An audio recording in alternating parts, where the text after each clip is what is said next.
Okay, Buju, good morning. Louise Matson, Indigenous, Makwan Dudam, Gawa Baba, Kinikag, and Dunjaba. My name is Louise Matson, and I'm Bear Clan from the White Earth Nation. And our group is just a group of friends that sing together. It kind of ebbs and flows. People come and go. We've sung with Sharon. And so we're just happy to be here to support Sharon and you all this morning. And I'll let the group members that are here today introduce themselves. Good morning, I'm Pauline Danforth. My Ojibway name is Kiwitab Inesikwe, which means thunderbirds flying in a circle. I got that name as a child on the White Earth Reservation. I'm retired from Metropolitan State University, where I taught and advised for a long, long time. Buju, Mariana, Indigenous, Jawanuikwe, in Dunjaba, or in Da, Kazakasquajimekag, in Dunjaba. My name's Mariana Harstead. I am from the Leech Lake Band, and I'm enrolled, and I've been singing with several groups, including the Siganak Singers, for a while. Buju Odemanagi Ikwe Indigu Emily Indigenous Makwa Indodame Baba Biginakag and Dunjaba. So good morning, I'm Emily Garai. I'm from the White Earth Nation. My spirit name is Heartberry's Woman. I'm a new singer. Louise is a dear friend of mine, as these other two wonderful ladies, and Sharon being very much a mentor, not only for me, but just for the community in general. So I'm really happy to be here with all of you and for us to sing and support. So this song we're going to sing to you, it mimics the sound of the water. And we'll just go from there.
Good morning.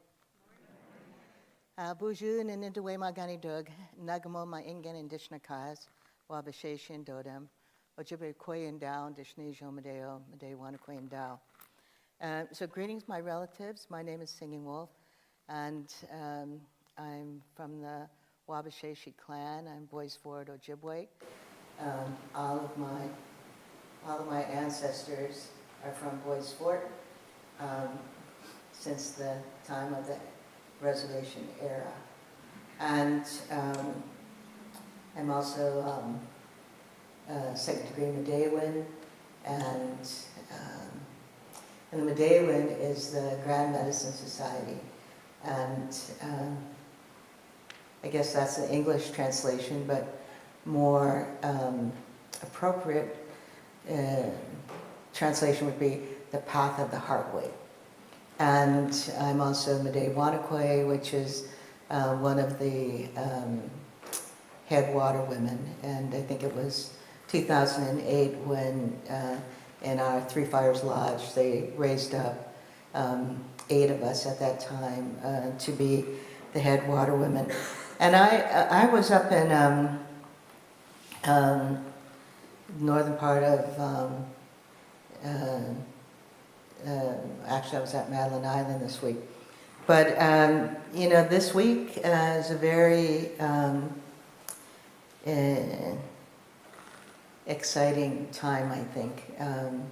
Yesterday with the No Kings March, and how many of you participated in that? Yeah, very good. Yeah. I live in Center City, and the Center City is a very tiny little town, and I live just on about a mile out of town, and there's a town most people know better, which is Lindstrom, Minnesota, and even Lindstrom had an event yesterday, so that's very good.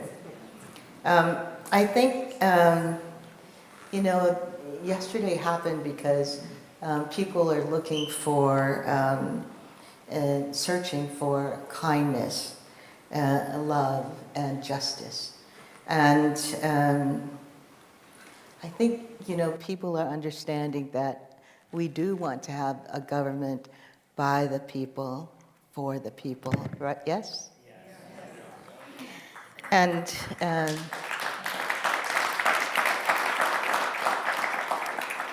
so we are living in extraordinary times. And I stayed up last night, and I wrote down everything I was going to say today, which is highly unusual, because I usually just say what's on my mind.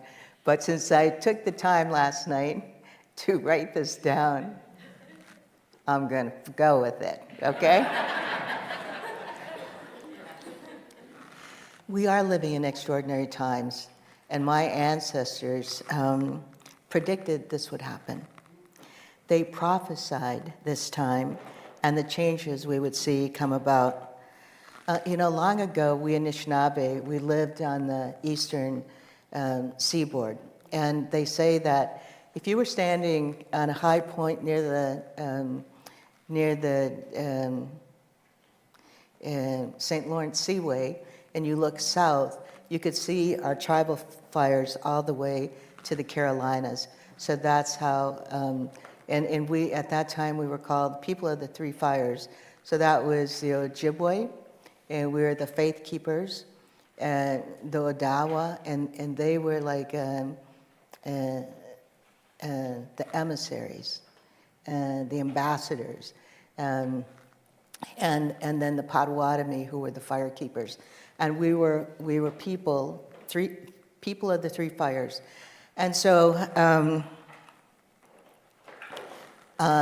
we were visited by 7 beings. These were grandmothers and grandfathers. And in the stories, they say that they had long silver hair, and that their hair was so silver, it sort of glowed, and that you couldn't really look at them because they were so beautiful. And they came to us and they told us these prophecies. And they said that there were people coming from across the ocean, and that we should avoid them at all costs, and that we were to follow a Miga shell and go west. And so we were to follow the waterways and go west until we came to a place where food grows on the water. That food, of course, is monomen, the good grain. And one of the prophecies they said was that in the time of the seventh fire, a new people will emerge. And these new people on Turtle Island, where we reside today, would have to make a decision. And that decision would be to continue on this path of destruction. And there's no doubt that we are on this path of destruction.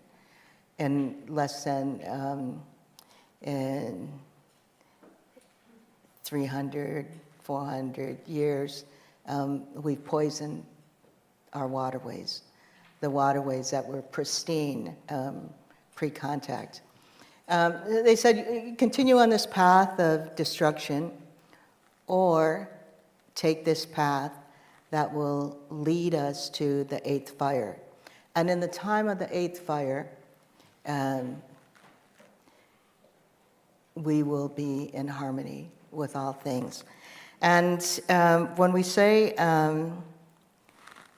harmony with all, when I greeted you today, and I said, Buju, Ninindwe Magani Dug, I'm saying, greetings, my relatives.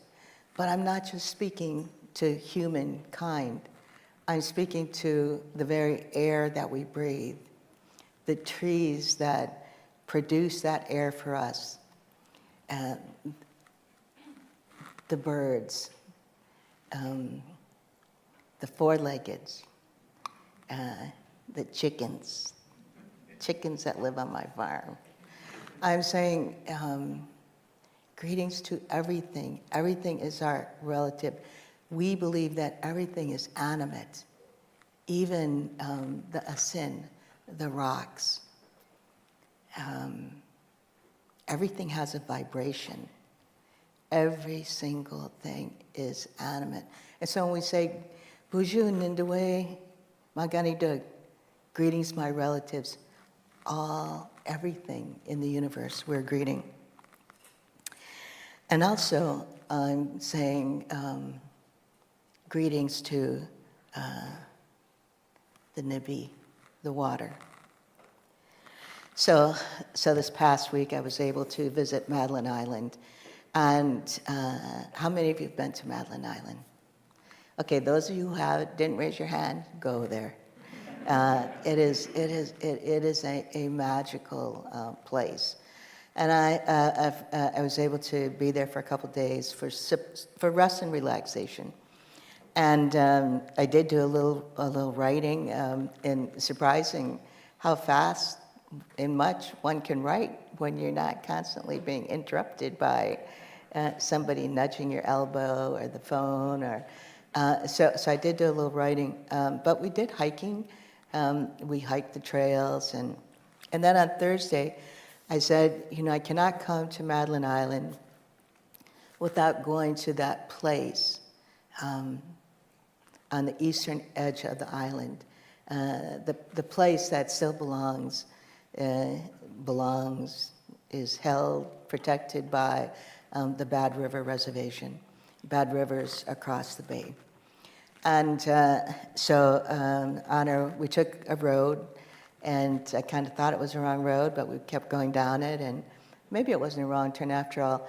Anyhow, going down this road, what did we come across? But a Maingan, this wolf, and he was coming towards us, and as we got close, the wolf turned and walked into the woods. So we continued down the road till it came to a dead end. It was indeed a wrong turn. And we came back, and when we came back again, who did we see again but the Maingan? And again, when we got close, turned and walked into the woods. And that is my namesake, the Maingan. My name is Nagamo Maingan, Singing Wolf. And so then we made our way, the right way, to that most eastern end of that island that points east. And we got out, and I offered some asema and sang a song. And as I stood there and looked toward the east and looked to my right and to my left, this beautiful sandy beach, and looking forward, I could see Michigan Island, and beyond that, the Upper Peninsula, and to the south was Porcupine Mountains. You know, all of these places that we have to protect. And I thought to myself, you know, this is where my great-great-grandparents, not great-great-great-great, but my great-great-grandparents were in this very spot. Because that is a place where, when they came east, that must be the place where they landed. And, you know, we stayed there for a long time on Madeline Island. And then from there, those first treaties were written, and the bands and the clans dispersed to Wisconsin, Michigan, Minnesota, North Dakota, Saskatchewan, Manitoba, and Ontario, and where we still live today. And I thought about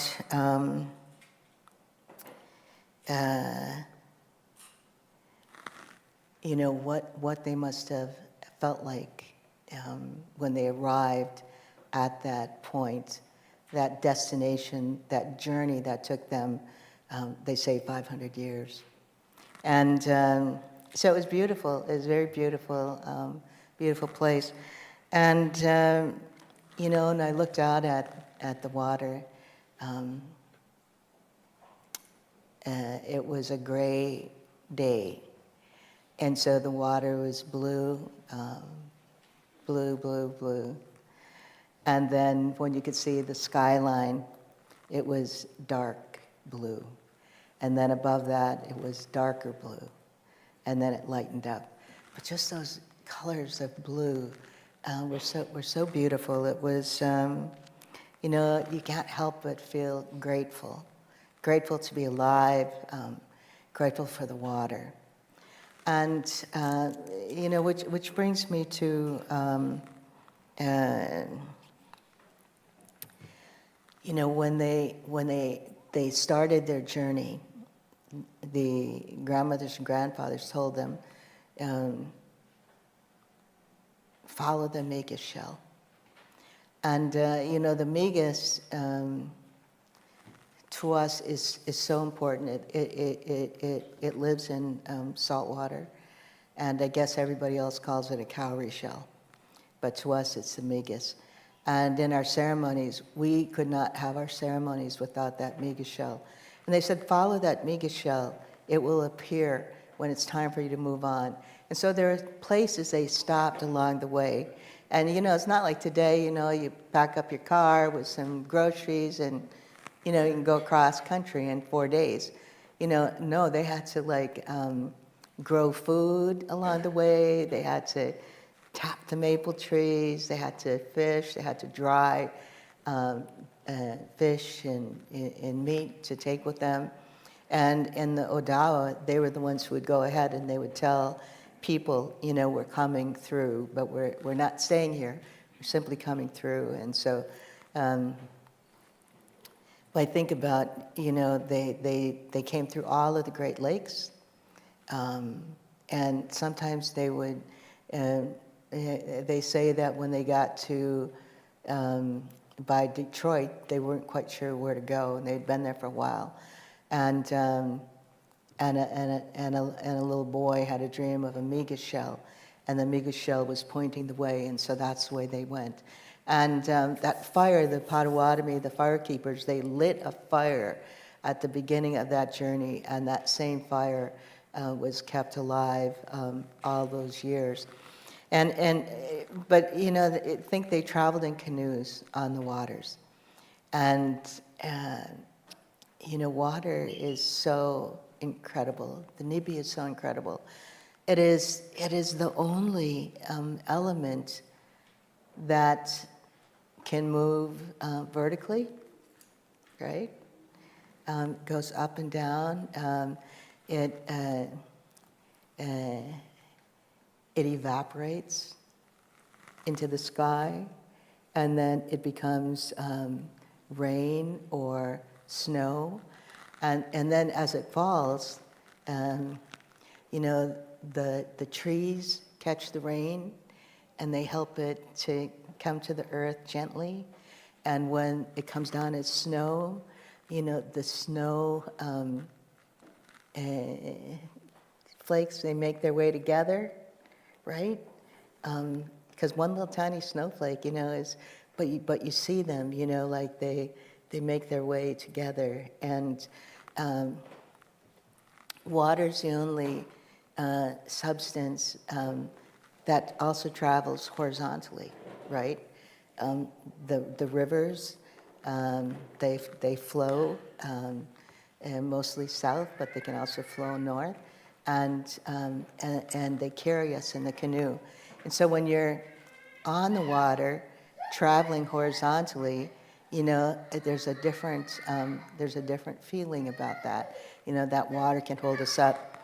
And I remember the last time that I saw Dr. Emoto, I had the opportunity to be with him probably 4 times, and in Mexico, in Minneapolis, in Duluth. And the last time that we were in Duluth, we did a water ceremony together. And what he said was something that I hadn't heard him say in the first 3 times we were together. But what he said was, God is in the water. God is in the water. And we know that, we Ojibway people, we know that when that spirit makes its journey from the spirit world into the womb of the mother, it lives in water. At conception, at conception, we are 97% water. And today, I hope I'm still about 60% water, because, you know, you get below that 50% and it's time to make that journey again. So water is life, right? During Standing Rock, you know, the Lakota people said, you know, everybody heard that. Water is life. And of course, we knew that. We knew that. So,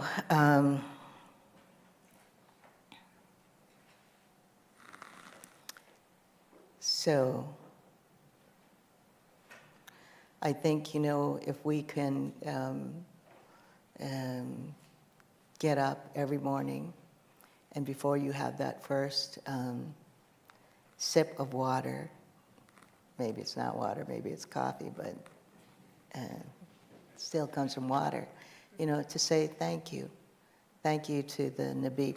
I live on a farm, and when I wake up every morning, you know, and I go out on the deck and I look down, you know, towards a tiny little lake, and you know, my goats are already up, and you know, and you look at the beautiful flowers and the beautiful trees, and you know, the maples and the oaks and the apple trees, you know, like you can't help but feel a sense of gratitude, you know, gratitude for being alive. And I think we can learn so much from the plants, from the animals, from the water. We were fortunate this last week, is it last week or the week before? But you know, 2 of the greatest Native writers today were in town, Rob and Wal Kimmer. was able to have lunch with her, and she said, you know, what we have to counter some of the drill baby drill with is plant baby plant. And she said, we must humble ourselves before the plants. And that's absolutely true. Without the plants, you know, we're the only species that cannot survive without everything else. We cannot survive without the plants, the animals, in the water. And then the other person that was here was Leanne Simpson, wonderful writer. How many of you have heard of Leanne Simpson? Yeah. She, if you know, she has written probably 4 or 5, 6 books, and one book is called Walking on Turtles. Is it walking or dancing? Either walking or dancing on Turtle's Back, and that's a beautiful book. And her latest book is called The Theory of Water, and she talks about a lot about water. And I went to hear her speak, and everything. So I'm halfway through the book, right? And everything she talked about was the first half of the book. I was like, now I have to read the other half of the book myself. But she talks about the creation and about, you know, one of the stories is that Gijigokwe, we in my part of the world, we say it was Nanabuju, but they came down, the earth was flooded, and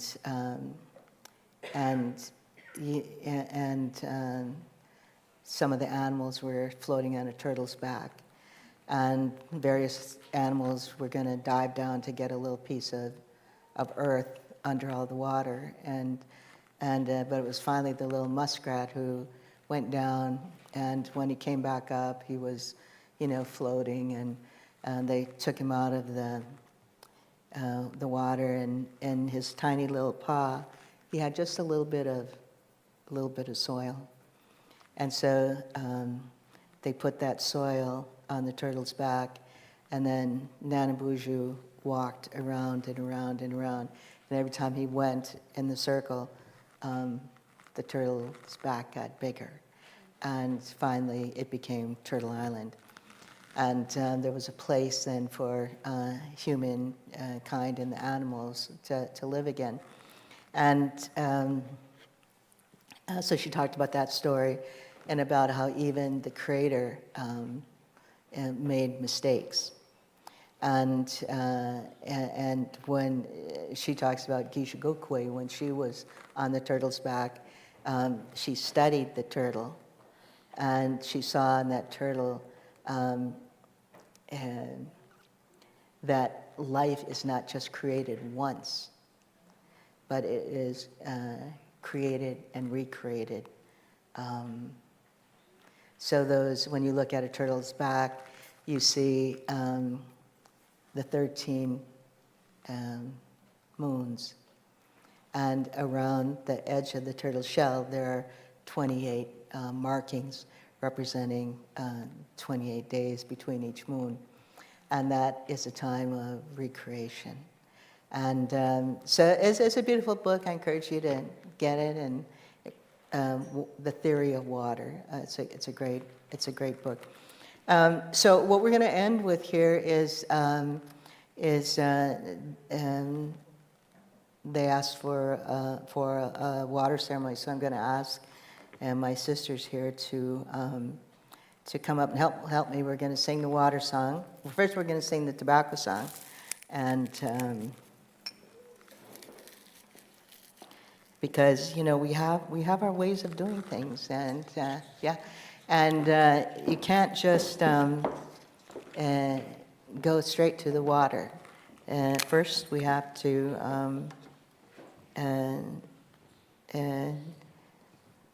first we have to offer the tobacco, because in our culture it's Bejugo Sema, tobacco first.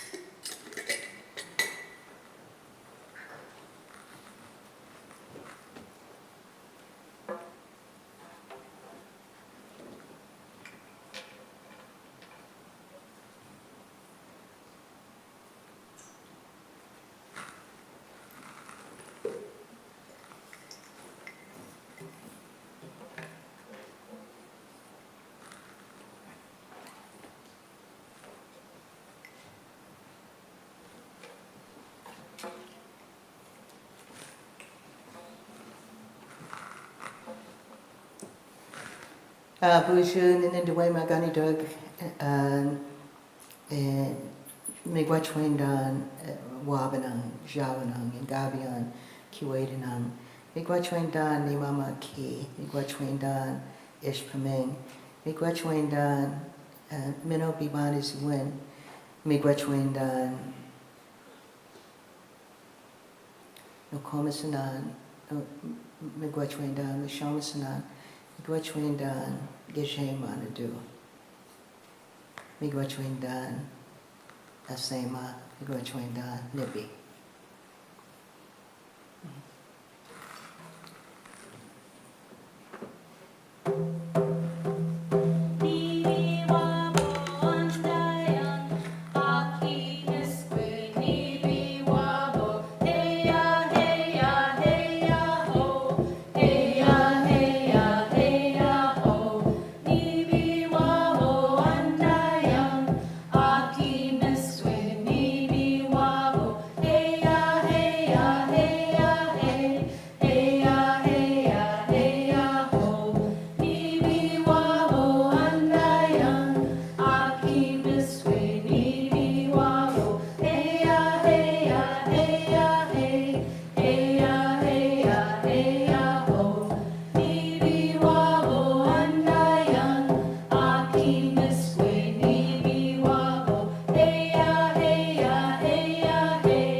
So what we're going to do is we're going to, there's some little cups here, and we're going to give you a little, just a little sip of the water.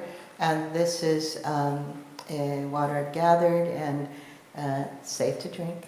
And just a little bit is medicine. I'm going to ask my sisters to help. So if you would just kind of make your ways up by rows, we will give you a little bit.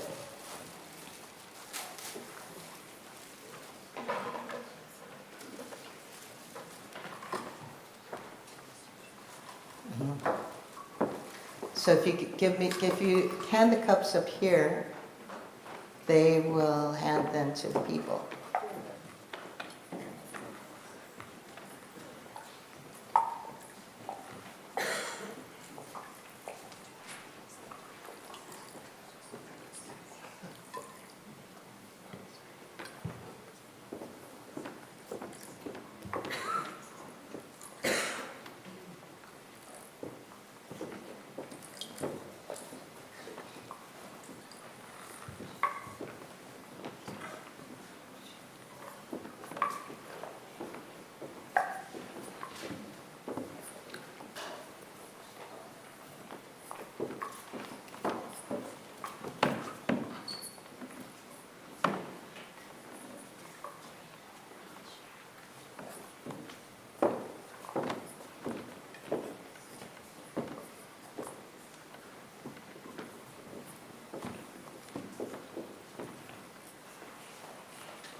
We're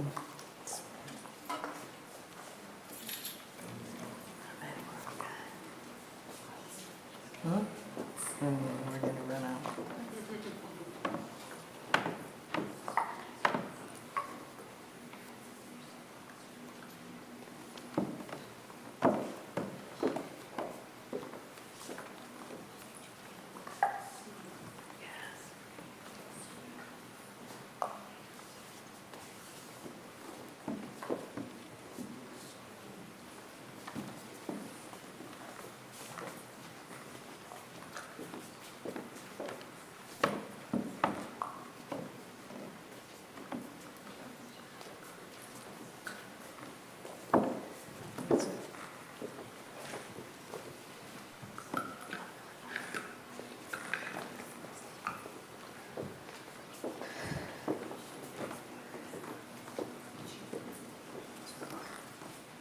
Sorry, that's it.